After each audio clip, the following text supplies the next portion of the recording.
بسم اللہ الرحمن الرحیم۔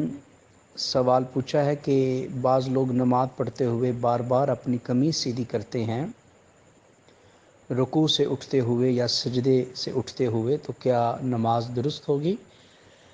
جواب یہ ہے کہ نماز میں کوئی ایسا کام کرنا جو عمل کثیر شمار ہو، اس سے نماز ٹوٹ جاتی ہے۔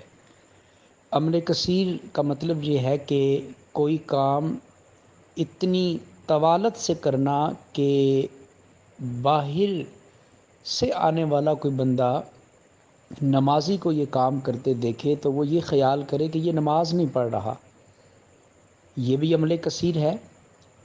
دوسری تعریف عمل کثیر کی فقہا نے یہ کی ہے کہ ایک ہی رکن میں کوئی کام 3 بار کرنا، یعنی قیام کی حالت میں 3 بار خارش کرنا، رکوع کی حالت میں 3 بار داڑھی سے کھیلنا، سجدے کی حالت میں 3 بار کپڑوں سے کھیلنا، یہ عمل کثیر ہے۔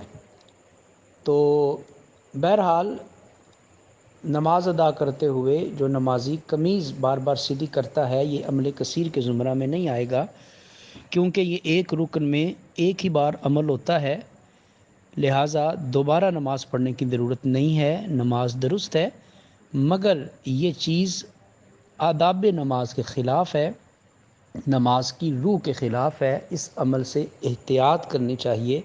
بہرحال نماز ہو جائے گی۔